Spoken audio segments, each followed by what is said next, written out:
congrats on Driver's Ed. I thought this film was so much fun. All four of your leads are really well cast. You really got a bright young ensemble.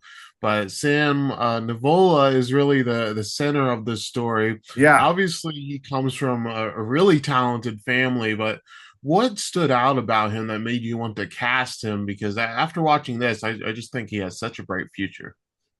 he does.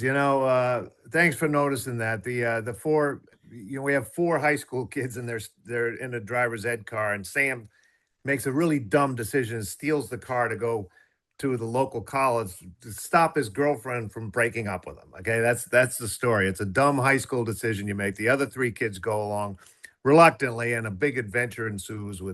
They have a lot of fun and it's funny, and a lot happens, and so it was a really fun story. But Sam is the centerpiece. Look, I had seen him on different things, including The White Lotus. I mean, I knew who he was as an actor, and I just think he's got that. He's just got the chops. He's got something that he's compelling. You look at when the camera loves him. He's really charismatic, and he's a good actor, and he can hit a lot of different notes, including comedy and drama. So that's easier said than done. So he is around for the long haul. He's going to be a bigger star than he is now. Okay. The other three, we just did a big wide sweeping casting call, and we found these three other actors, and they all like just nailed it for me. I just was so happy with their performances. Aiden and Sophia and Mohana, they're all three wonderful actors, and just it was really fun working with the four of them. Yeah, they play off each other so well. And what I thought was interesting about this film, it's very grounded. You know, it's about early love, kids breaking rules, going on an adventure. What interested in you in this movie that kind of is like a back to basics approach for you? Yeah, it was the script. Usually we make a movie based on one of our own scripts, but this one was a script someone else had written, Thomas Moffat, and someone sent it to me. When I read it, I just thought this is a really cool story because it's about high school, and it reminded me of the old John Hughes movies, The Breakfast Club and Ferris Bueller and Ridgemont High, and those kind of movies where you could tell a high school story, and there was fun in it, and funny, and heart and anxiety and all that kind of stuff. But they had all the emotions. Right now, it feels like the high school type stories are all kind of dreary and dark, and it doesn't have the fun that those things had. And so I when I saw this, I thought this is different than I've seen lately. So I really responded to it, and it has a hopefulness to it where you can make dumb mistakes and all that, but there's life goes on. Life goes on after high school, so it's not it's not all seriousness. There's a lot of fun involved.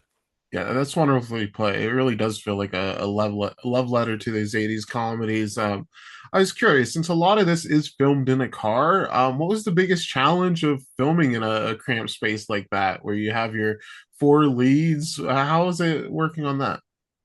Yeah, that's a good question because there is a claustrophobia that you have to watch out for if you're just in the car filming, and there's only so many like places you can put the camera, so you worry that it becomes redundant and like didn't we already see this scene? And so it's just something that it's always a challenge for the filmmakers to try to just mix it up a little and tell the whatever that particular scene is in the car before you cut out of it. You have to tell it as quickly as you can, just so you don't feel like you're in there for a long time. And I think we did it here. It's always a challenge, but the first movie we ever made was Dumb and Dumber, and it's a mutt cut car, but they're in a big van, and so I cut my teeth on road trips. And comedy movies always have had a weird relationship with critic reviews, because a lot of my favorite comedies got absolutely skewered and have negative Mm. reviews. But so far, Driver's Ed is the best reviewed movie of yours since like There's Something About Mary. It's been it's getting a really positive feedback early on. Why do you think that is the case, that people are really especially critics, are really having a really good time with this movie. When Well, comedies are so divisive with them. I must admit I don't really pay too much attention to whatever the reviews are, because the ultimate review that we care about is the audience, and the audience and the critics sometimes give you different ratings, and it's the audience that really matters to us. But I'm glad to hear that the critics are responding to this, and it probably does have to do with the fact that it does harken back to a different day and age with John Hughes comedies and that sort of thing. When I think, again, I use the word hopefulness because it's not all dark and dreary and nihilistic. It's more about just slice of life of kids, people that you don't know, but you do kind of know because you know those kids when you were in high school, and it's just kind of a fun, interesting story. Yeah, that would make total sense. And you've been very active lately. Champions in 2023, Dersana in 2024, now Driver's Ed. This is a pace that like you and your brother had in the late 90s, early 2000. What has led to this real increase in output for you? First of all, we love to work. We both enjoy making movies, and honestly, anytime you're out there making a movie, you have to sort of pinch yourself and say, "I'm lucky. I'm lucky to have the opportunity to do this." And like we make comedies, or they don't make as many comedies as used to be made. So before, it felt like there was always maybe room for one more, but now it's like you better come up with something fresh or original or something, because they're not really making comedies, and that's why I really did respond to this script. I just hadn't seen it in a long time, and I hadn't seen this particular story. It felt very fresh to me and very so it was, as a filmmaker, it was refreshing.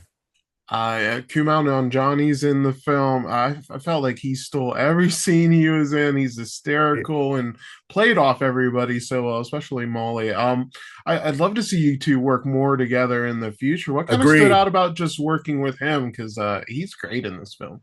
Yeah, we know Molly. We've worked with her before. Molly's great. She's her own, she's Molly Shannon. She's always funny and always, she's just terrific.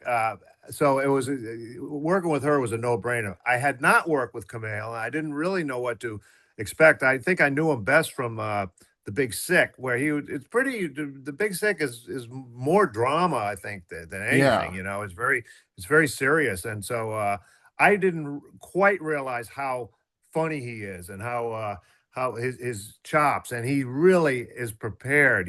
He's prepared to do things like go in different directions and all. So he was great to work with, and I would work with him again in a minute.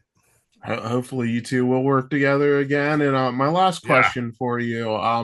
In 2024, you were announced to be directing a comedy called I might get the name pronounced wrong, but Sporkin Feastin. Spork and Feasting. Is there any update on that? Do you think that's going to happen? Spork and Feasting is still in, I guess you would say, development. We have not got it off. We have not got it greenlit yet for just a variety of reasons. We haven't got the right casting or yet, but we're still trying, and it is a very very funny script written by these two guys called the Eisenberg brothers, and it's really creative, and it just sets up this fictional world of. It's very funny, very creative, and I think we will make it. It hasn't been made quite yet.